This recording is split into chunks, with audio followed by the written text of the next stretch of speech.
أنزلناه في ليلة مباركة إنا كنا منذرين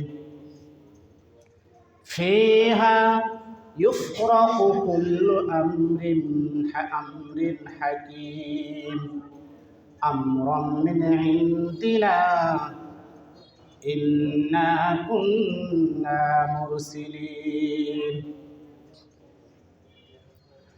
وقال رسول الله صلى الله عليه وسلم إذا كانت ليلة النصف من شعبان فقوموا ليلها وصوموا نهارها فيقول ألا من مسترزق فأرزقه ألا من مستغفر فأغفره ألا كذا حتى يطلع الفجر أو كما قال عليه الصلاة والسلام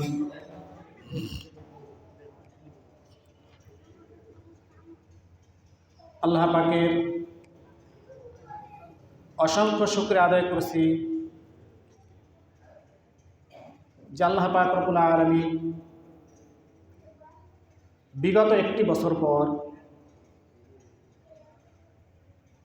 আল্লাহ পাকের ঘর মসজিদ, এই ঘর কার? সবাই আওয়াজ করে বলেন, এই ঘর কার? কোন সন্দেহ আছে? মসজিদ কখনো ব্যক্তির হয়? কার ঘর? আল্লাহর ঘরে আমরা ইবাদত করার জন্য সমবেত হয়েছি। কোরআন ও হাদিসের কিছু আলোচনা শোনার জন্য বা বলার জন্য আল্লাহ তাআলা আমাদেরকে এখানে বসাইছেন, সেজন্য শুকরিয়া বলি আলহামদুলিল্লাহ। কোরআন ও হাদিসের আলোচনা শোনাটাও ভাগ্যের ব্যাপার, আর বলতে পারাটাও ভাগ্যের ব্যাপার।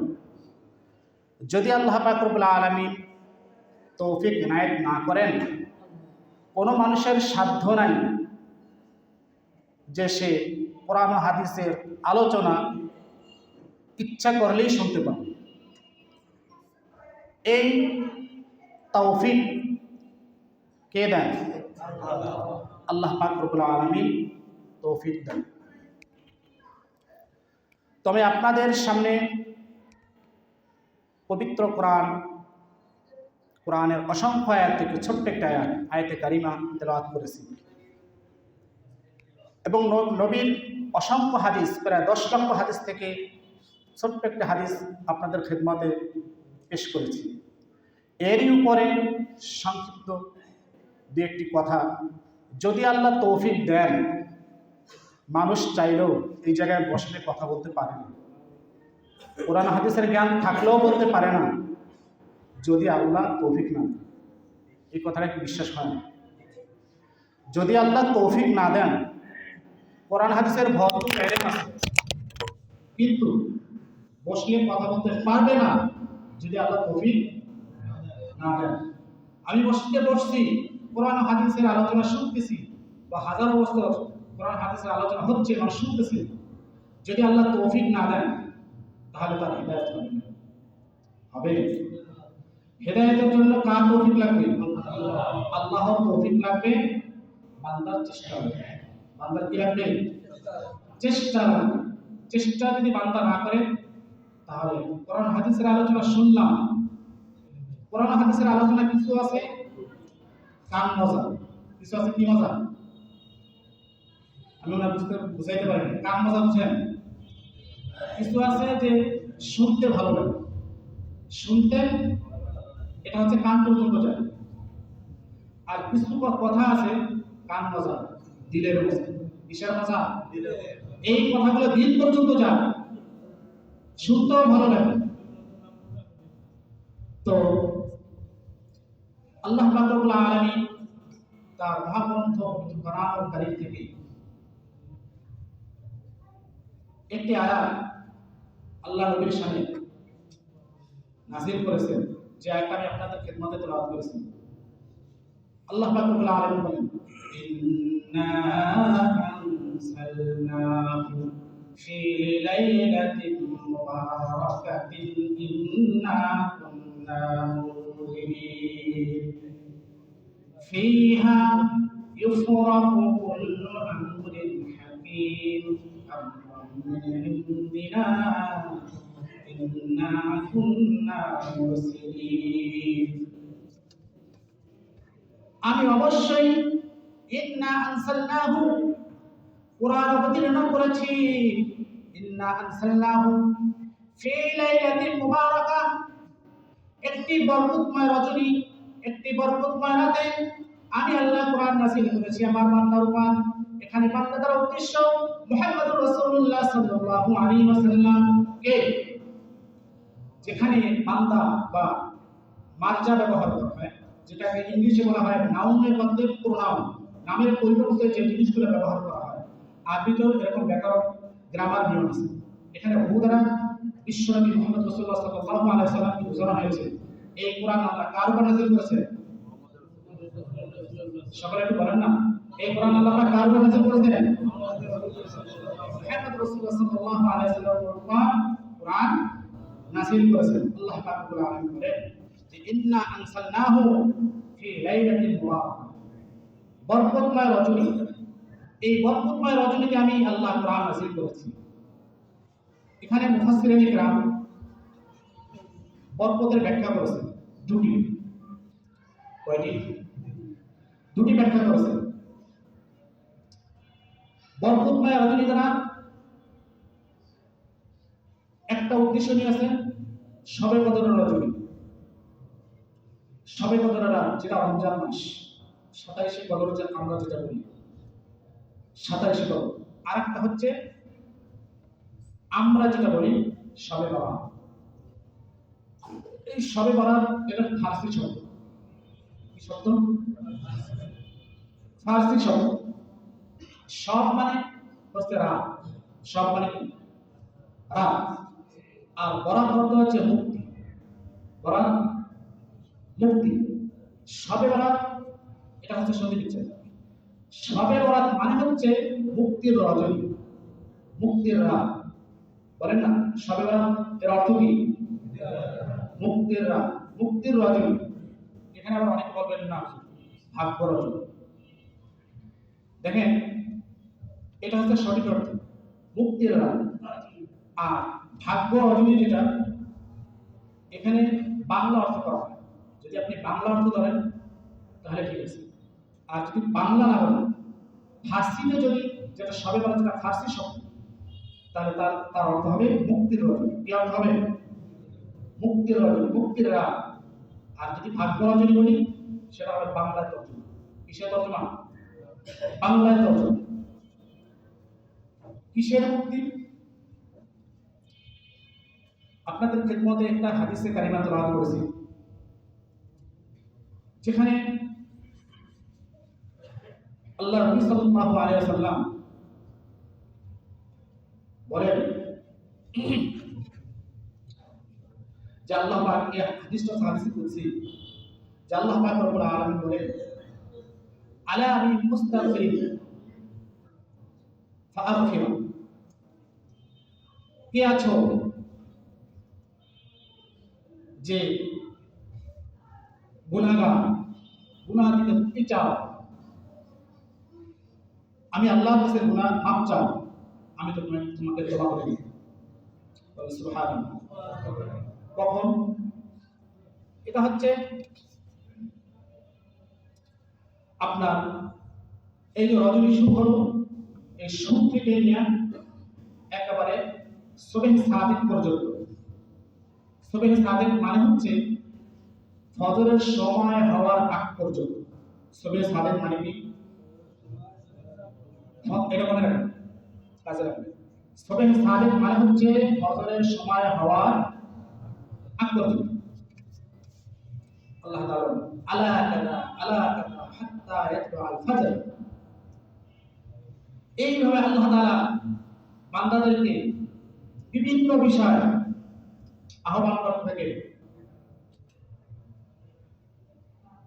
যে কে আছো, তোমার জীবনে অনেক গুনাহ হয়ে গেছে, তুমি অনেক অন্যায় করেছো, আমি আল্লাহর কাছে মুক্তি চাও, আমার কাছে ক্ষমা চাও, আমি আল্লাহ মাফ করে দেব। আলা আলিম মুস্তাগফিরিন, মুস্তাগফিরিন মানে ক্ষমা চাওয়া। আছো কি কোনো ক্ষমা প্রার্থনাকারী? আমি আল্লাহর কাছে ক্ষমা চাবে, আমি আল্লাহ মাফ করে দেব। আলা আলিম মুস্তাগফিরিন, মুস্তাগফিরিন কেউ অভাব অনটনে আছো, রিজিকের অভাব, খাদ্যের অভাব, বিভিন্ন ভাবে আছো তুমি, তুমি আমার কাছে চাও, আমার কাছে চাও, আমি আল্লাহ তোমাকে রিজিক বাড়ায় দেব, আমি আল্লাহ তোমাকে রিজিক দান করব। এরপর আল্লাহ পাক কোরআনে বলে আলা আলিম মুতালিন ফাআফিয়াহু ফি, কেউ অসুস্থ আছো, বিপদগ্রস্ত আছো, রোগ থেকে মুক্তি চাও। আমরা সর্বপ্রথম রোগ হইলে যাই ডাক্তারের কাছে। কার কাছে? কার কাছে? সর্বপ্রথম কার কাছে যাইতে হবে বলেন না? সর্বপ্রথম যদি কেউ বিপদগ্রস্ত হয়, অসুস্থ হয়, রোগী হয়, আগে আল্লাহকে স্মরণ করবে। কাকে? আল্লাহকে স্মরণ করবে। ডাক্তার দেখাতে মানা করি না, ডাক্তার দেখানো সুন্নাত, কিন্তু আল্লাহকে স্মরণ করা কি সুন্নাত? একটু বুঝবেন ভালো করে। ডাক্তার দেখানো কি সুন্নাত, আর আল্লাহকে যে আপনি ডাকবেন এটা কি সুন্নাত? আপনি আগে সর্বপ্রথম কাকে কাকে স্মরণ করবেন? এই জন্য আল্লাহ তাআলা বলতেছেন যে আলা মিন মুস্তাগফিরিন ফাগফিরা, আলা মিন মুস্তারজিকিন ফারজুকা, আলা মিন মুবতালিন ফাউআফিয়াহু ফি, আলা কাযা হাত্তা ইয়াতলু আল ফজর। আল্লাহ পাক রব্বুল আলামিন শেষ আসমানে আসেন। এখানে একটু ব্যাখ্যা করে না বললে হয় না। অনেকে হয়তো বলবেন যে গোটা দুনিয়া, গোটা আসমান তো আল্লাহ, আল্লাহ আসবেন কোথায় আর যাবেন কোথায়? বুঝাইতে পারিনি। আসে আর যায় কারা? এর সিফাত হচ্ছে মানুষের। আমি যেমন সাভারে আছি, কোথায় যাব? বাড়িতে। এই গুণ মানুষের, এই গুণ কার বলেন না? এই গুণ কার? মানুষের। আল্লাহ সর্ব জায়গায়, সর্বস্থানে বিদ্যমান, অল টাইম, একবার অল টাইম, অলওয়েজ, সব জায়গায় আল্লাহ আছেন, সব জায়গায় আল্লাহ বিদ্যমান, সমস্ত মানে সম্পূর্ণ অবস্থা আল্লাহ তাআলা দেখেন, সব অবস্থায় আল্লাহ তাআলা হাজির আছেন, নাজির আছেন। তাহলে আল্লাহ আসবেন কোথায় আর যাবেন কোথায়? কথাটাকে বুঝতে পারছি? মুফাসসিরিন ইকরাম, রাইসুল মুফাসসিরিন, সাহাবায়ে কেরামের মধ্যে সবচেয়ে বড় মুফাসসির যাকে ধরা হয় ইবনে আব্বাস রাদিয়াল্লাহু তাআলা আনহু। বলেন না নামটা কি? ইবনে আব্বাস রাদিয়াল্লাহু তাআলা আনহু। উনি এর ব্যাখ্যা করেছেন। ব্যাখ্যা হলো যে বান্দা যখন আল্লাহর কাছে ক্ষমা চায়, বান্দা যখন আল্লাহর কাছে কোনো কিছু চায়, তখন বান্দা আল্লাহর নিকটবর্তী হয়ে যায়। সুবহানাল্লাহ, একটু জোরে বলবেন না? বান্দা তখন কি হয়ে যায়? এটাকে হাদিসের ভাষায় বলা হয়েছে ফাইন্নাল্লাহা তাআলা ইয়ানসিলু ফিহা লিগুরুবিশ শামসি ইলাস সামাঈদ দুনিয়া আলা কাযা হাত্তা ইয়াতলু আল ফজর। আল্লাহ তাআলা ফাইন্নাল্লাহা লিগুরুবিশ শামসি, সূর্যোদয় থেকে নিয়ে সূর্যাস্ত থেকে নিয়ে সুবহ সাদিক পর্যন্ত বান্দাদেরকে খালি আহ্বান করতে থাকেন, ও বান্দা, তোমার কি সমস্যা আছে? তোমার কি খাদ্যের অভাব? তোমার কি বিপদগ্রস্ত? তুমি কি আমার কাছে কি চাও? আমি আল্লাহর কাছে চাও, আমি আল্লাহ তোমাকে দেব। এই জন্য এই রাতকে বলা হয় মুক্তির রাত। কি বলা হয়? তাহলে শবে বরাত এর অর্থ কি? মুক্তির রাত। সব মানে রাত, সব মানে কি? রাত, আর বরাত অর্থ মুক্তি। আর যে কারণে ভাগ্য রজনী বলা হয়, এটা একটা হাদিসের উপরে রেওয়ায়াত করে। সে হাদিসটা হচ্ছে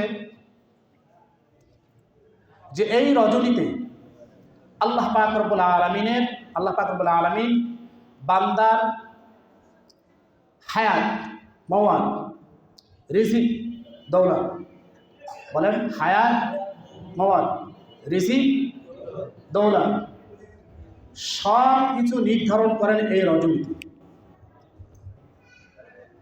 সুবহানাল্লাহ, একটু জোরে বলবেন না? হায়াত, মওয়াত, রিজিক, দৌলত এই রজনীতে কি করা হয়? লিপিবদ্ধ করা হয়, লেখা হয়। মানে হচ্ছে আল্লাহ পাক রব্বুল আলামিনের ভান্ডারে তো কোনো কিছুর অভাব নেই, আছে? তাহলে এই রাতে কেন, এই রাতে নির্ধারণ কেন? সব রাতেই তো আমি আল্লাহর কাছে চাইতে পারি, নাকি ভুল বললাম? ভুল বললাম? সব রাতে আমি আল্লাহর কাছে চাইতে পারবো না? আমার যে চাহিদা, আমার যে তাকাজা, আমার যে চাওয়া পাওয়া আল্লাহর কাছে, আমি কি যে কোনো রাত রজনীতে, যে কোনো সময়, যে কোনো টাইমে আমি আল্লাহর কাছে চাইতে পারবো কিনা? অবশ্যই পারবো। তাহলে এই রাতকে নির্ধারণ করা হলো কেন? বলবো?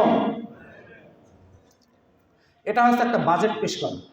যেমন সরকার থেকে বাজেট হয় না, ভান্ডারে তো মজুদ আছে, কিন্তু বাজেট পেশ করা হয়।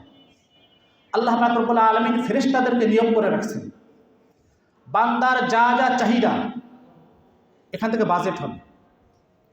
তাকে এক বছরে কতটুকু রিজিক দেওয়া হবে এবং এক বছরে তার ভাগ্যে কি কি আছে, এই বাজেট করার জন্য আল্লাহ তাআলা ফেরেশতাদেরকে নিয়োগ করে রেখেছেন। এই জন্য বলা হয় এই রাতকে কিসের রজনী? ভাগ্য রজনী।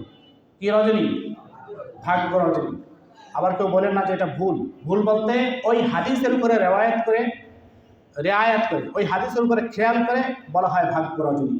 কিন্তু শবে বরাতের সঠিক অর্থ হচ্ছে মুক্তির রাত। শবে বরাতের সঠিক অর্থ কি? মুক্তির রাত। এখানে এক হাদিসে আছে যে হযরত আয়েশা সিদ্দিকা রাদিয়াল্লাহু তাআলা আনহা বলতেছেন, কোনো এক রজনীতে, মানে শবে বরাত যেটা বলি আমরা, শবে বরাত রাতে আল্লাহ নবী সাল্লাল্লাহু আলাইহি ওয়াসাল্লাম আসলেন ঘরে। আসার পরে বিশ্রাম না করে, ঘরে না শুয়ে, আবার জামা পরিধান করে, জামা গায়ে দিয়ে জান্নাতুল বাকি হচ্ছে যেটাকে মদিনার কবরস্থানকে বলা হয় জান্নাতুল বাকিতে চলে গেলেন। মা আয়েশা সিদ্দিকা রাদিয়াল্লাহু তাআলা আনহা তিনি ভাবলেন মনে মনে, আসলেন আর চলে গেলেন, মনে হয় কোনো আমার সতীনের ঘরে গিয়েছেন। এটা হচ্ছে একটা ধারণা। উনি ফুসফুস গেলেন। এই হাদিস কিন্তু গ্রহণযোগ্য হাদিস। আপনারা যদি বাইহাকি শরীফ খুঁজেন, বাইহাকির ভিতরে আপনারা এই হাদিসের পুরা বিস্তারিত পাবেন। পিস গেলেন, যাওয়ার পরে দেখতেছেন তিনি আল্লাহর কাছে দোয়া করতেছেন। আল্লাহ নবী সাল্লাল্লাহু আলাইহি ওয়াসাল্লাম কবরস্থানে কি করতেছেন?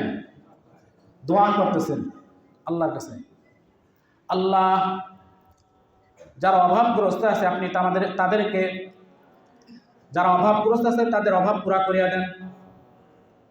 যারা দ্বীনের জন্য, কোরআনের জন্য, দ্বীন প্রচারের জন্য যারা শহীদ হয়ে গেছে, আল্লাহ আপনি তাদেরকে ক্ষমা করে দেন। এইভাবে বিভিন্ন বিষয়ে যারা মুমিনাত দুনিয়া থেকে চলে গেছে, আল্লাহ আপনি তাদেরকে ক্ষমা করে দেন। এইভাবে আল্লাহ নবী সাল্লাল্লাহু আলাইহি ওয়াসাল্লাম জান্নাতুল বাকিতে দোয়া করতেছিলেন। এরপরে হযরত আয়েশা সিদ্দিকা রাদিয়াল্লাহু তাআলা আনহা দেখার পর ওখান থেকে ঘরে চলে আসলেন। আল্লাহ নবী সাল্লাল্লাহু আলাইহি ওয়াসাল্লাম ঘরে আসার পরে বুঝতে পারলেন যে হযরত আয়েশা সিদ্দিকা রাদিয়াল্লাহু তাআলা আনহা তিনি হয়তো মনে করেছেন যে আমি কোনো সতীনের ঘরে গিয়েছি। আল্লাহ নবী সাল্লাল্লাহু আলাইহি ওয়াসাল্লামের স্ত্রী হযরত আয়েশা সিদ্দিকা রাদিয়াল্লাহু তাআলা আনহা, উনি খুব বুদ্ধিমতী ছিলেন, খুব বুদ্ধিমতী ছিলেন। ইসলামের যতগুলো বিধান ছিল, কোরআন ও হাদিসের যতগুলো বিধান ছিল, তার অর্ধেকেরও বেশি মা আয়েশা সিদ্দিকা রাদিয়াল্লাহু তাআলা আনহা থেকে শুনে এইগুলাকে পরিষ্কার করা হয়েছে। অনেক হাদিস, বড় বড় সাহাবায়ে কেরাম পর্যন্ত যে হাদিসের ব্যাখ্যা দিতে পারেন নাই, হযরত মা আয়েশা সিদ্দিকা রাদিয়াল্লাহু তাআলা আনহা আল্লাহ নবীর সান্নিধ্যে থাকার কারণে বড় অনেক কঠিন কঠিন হাদিসের তিনি সমাধান দিয়েছেন। এভাবে ইসলামের অনেক জটিলতা ছিল, যে জটিলতা হযরত মা আয়েশা সিদ্দিকা রাদিয়াল্লাহু তাআলা আনহার সমাধান দিয়েছেন। এই জন্য ওনাকে অনেক বড় মুহাদ্দিসও বলা হয়। হযরত মা আয়েশা সিদ্দিকা রাদিয়াল্লাহু তাআলা আনহা উনি এবং খুব বুদ্ধিমতীও ছিলেন। ওনাকে যখন আল্লাহ রাসূল সাল্লাল্লাহু আলাইহি ওয়াসাল্লাম বলতেছেন যে আয়েশা, তুমি হয়তো মনে করেছো আমি কোনো সতীনের ঘরে গিয়েছি, তখন হয়তো আয়েশা সিদ্দিকা রাদিয়াল্লাহু তাআলা আনহা উত্তর দিলেন যে আমি তাই মনে করেছিলাম। তো আল্লাহ নবী সাল্লাল্লাহু আলাইহি ওয়াসাল্লাম বললেন, তোমার কি ধারণা আল্লাহ অথবা আল্লাহর রাসূল তোমার হক আদায় করবে না? আমরা এই সবে বরাতে বা সব ভাগ্য রজনী যেটাকে বলা হয়, মুক্তি রাত, এই রাতে আমাদের কি কি করণীয় বলতে পারেন? 5টা কথা বলা হয়েছে হাদিসে, তার ভিতরে থেকে আমি 3টা কথা বলব যে আমাদের এই রাতে কি কি করা উচিত বলবো। আল্লাহ নবী সাল্লাল্লাহু আলাইহি ওয়াসাল্লাম বলেন, ফাকুমু লাইলাহা, যে তোমরা রাত্র জাগরণ করো। এই রাত্র জাগরণের মানে ব্যাখ্যাটা কি? এই রাত্র জাগরণের ব্যাখ্যা হচ্ছে তোমরা রাত্র জেগে নফল নামাজ করো। এই রাত্র জেগে কি করো বলেন না? নফল নামাজ করো। ফাকুমু লাইলাহা ওয়াসুমু নাহারাহা, এবং 14ই শাবান দিবাগত রাত, অর্থাৎ এই রাতে রোজা রাখা। কি রাখা বলেন না? কি রাখা? এই রাতে রোজা রাখা। আর আরেকটা হচ্ছে যে আল্লাহর কাছে ক্ষমা চাওয়া। আল্লাহর কাছে কি চাওয়া বলেন না? আলা মিন মুস্তাগফিরিন ফাআরযুক আলা মিন মুস্তাগফিরিন ফাআগফির আলা, তোমরা আমি আল্লাহর কাছে ক্ষমা চাও, আমি আল্লাহর কাছে ক্ষমা চাও, আমি ক্ষমা করে দেব।